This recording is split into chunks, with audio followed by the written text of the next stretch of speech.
I, 32M, am divorcing my wife, 33F, after finding out that my son, 5M, is not mine. Well, a couple of weeks ago, I found out that my wife cheated on me 6 years ago.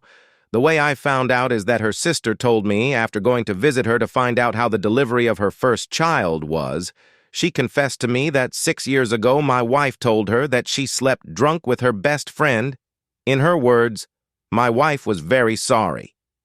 At the time she told me I was with my son, and immediately after leaving her house, I went to take a paternity test with him, fearing the worst. A week later, I get the results, and my fears came true. My son is not mine. For some reason, I began to see the boy differently, more as an acquaintance than a son. With proofs in hand, I confronted my wife at night when the child was sleeping. She asked me who told me, and I simply told her that it is none of her business, although obviously it will not take long to connect the dots that it was her sister. Well, that is not my problem now. Regardless of that, I asked her for a divorce, which is now in process. She was devastated. She swore to me more than once that nothing happened with anyone again, that she has been faithful to me in body and soul since then. I held back the urge to insult her to avoid complications during the divorce issue, not believing a word she said, mostly blaming the alcohol instead of taking the blame herself. After talking about it, she threatened me saying that she would demand full custody of the child. I was so annoyed at that moment that I told her, okay, I don't want anything to do with something that is not mine, that she keep the child and I'll keep the dogs. We have 2 dogs that we adopted as puppies, and they are currently 8 years old each. After my words, she tried to convince me to take care of the child with her, that I am his father. At that moment, I exploded. I was so angry, and I had held back so much the urge to scream that I just yelled her to go and take her bastard with her. A week has passed since that, and I am at home. It is in my name because it is a gift from my parents. She went to her parents' house with her kid. She has not called me since then. She left with everything and the half-asleep kid when I yelled at her. Especially since it was the first time I really yelled at her, it sure affected her. I talked to my parents, and my dad told me that I did the right thing and that I shouldn't be raising something that is not of my blood. And I agree with him. However, the pain is still there. My younger brother told me to write here to entertain myself. I am currently seeing a therapist 3 times a week, who told me that I have already taken the first step, which was to leave behind what causes me pain. It just hurts to know that my family no longer exists. Regarding why my sister-in-law told me everything, according to her, she felt guilty seeing me always happy with my son, knowing that he may not be mine, and that the fact that we went to visit her in a moment of weakness caused her to completely break down with guilt. I don't know how true that is. I just know that right now I feel tremendous hatred for my wife and a feeling between pain and resentment for the child, although it's just time to get ahead. I just hope the divorce goes smoothly. We have separate financiers and properties, and if she really asks for child support, I have proof that it's not mine. According to my lawyer, that's more than enough if she tries a legal process for that. My therapist also recommended that I not see him nor her. That regardless of the child's feelings, I should focus on my own first. That the child is no longer my problem, and the sooner I accept it, the better. My girlfriend confessed to cheating on me, so I lied and told her I cheated on her. My 25-year girlfriend, 26, confessed to cheating on me last night, so I told her I've been cheating the whole time we've been together. I had my suspicions that she's been cheating as she's been staying out late and just acting strange in general. Well, when she made her big announcement, I replied by saying I've been cheating on her for the entirety of our relationship, which isn't true. I told her I've been sleeping with 1 other woman consistently, and this drove her absolutely insane. Like I genuinely thought she was going to do someone rash, like slash my tires or something. But no, she just screamed at me and demanded to know who she was. She went on to say she only cheated once and she was completely inebriated when it happened, as if that someone absolves her of any wrongdoing. The audacity. Well, anyways, I broke up with her and threw her out of my house. I then proceeded to invite the boys over for some BBQ. All in all, it was a hilarious experience.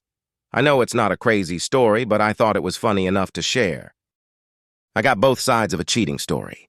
At my first job out of college, I became quick friends with another guy, Scott, 3 years older than me. We would pal around hitting the bars and such in town. As we opened up more to each other, he told me about how his last girlfriend, Jody, cheated on him. He shared after she broke up with him, he was heartbroken, couldn't eat or sleep, felt that constant anxiety about it. I had had a similar experience with my first girlfriend when she broke it off with me. Jody worked at the same place as us, but in a different building. She was the daughter of prominent figure in town, and her family really liked Scott. They dated for a little over a year, and he thought she was the one, until a week before Christmas, when she abruptly and without warning broke up with him. It took Scott a long time to get over her, and that was compounded by the fact it came out she was pregnant that following spring. When the child was born, Scott figured out that she had to have gotten pregnant about 4 weeks at most after the breakup. She quickly married the guy, and they are actually still together today with a second child. Years start ticking, and over that span I met my wife, got engaged, married, she took a job for a year, then switched to where I worked. My wife, Emma, works with Jody directly, and they become quick friends. Scott, I started hanging out less and less as I got more involved with Emma and started spending more weekends with her. We were LDR for about 18 months. Emma isn't shy and asked about Jody's relationship with Scott. Jody stated that while initially the relationship was good, as time passed, Scott had more and more red flags. First, he was really immature for 25 years old. He seemed to want to still live a college life. He liked to go out drinking a lot, but always had too much and would piss the bed in his sleep. He didn't really have any plans future-wise and had a lot of deep, bigoted opinions. He also didn't put a lot of effort into the relationship, like dates, communication, etc. She was pretty much over it months before finally ending it.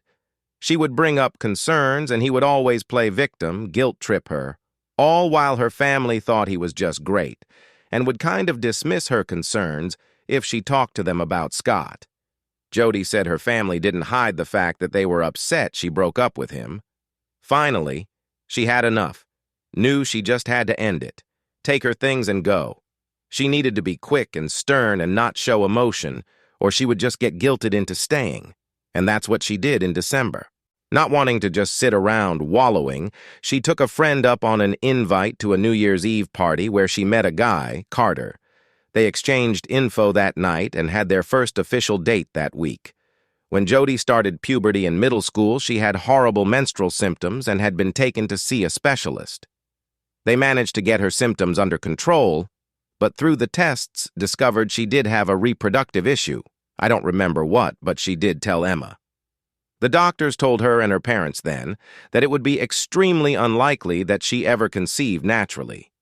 Jody, always thinking she was sterile, admitted to Emma she wasn't the best at using protection and never had been on birth control. Her and Carter's relationship turned sexual almost immediately, and because of Jody's belief, they didn't use any form of contraception, and she got pregnant against the odds. They took that whirlwind situation and got married right away as well. 3 years later, they tried and had a second child without much effort, making her question if she really had these complications at all, and thankful that she hadn't accidentally got pregnant in HS or college. Up to the point he moved away, Scott avoided Jody like she was plague. He always believed she had been cheating, and that's why she broke up with him. He never once talked about their relationship as having any issues or problems. I had to admit, I did agree with Jody's assessment of immaturity. Over our time as friends, I saw that Scott really didn't seem to ever want to grow up. Even with his wife, after a couple years of dating, his first grand gesture was to buy her a promise ring like they were HS sophomores, and he was in his 30s by this point. We're all in our 40s now. Scott moved back to his hometown and finally married his now wife. They have 3 kids. Few years later, Emma and I moved on. Jody and her husband still live in the same place. I always think of this story when I hang out in the relationship threads on Reddit, because you only ever get one side of a story. Wonder how many are as vastly different as this one once you get the other side.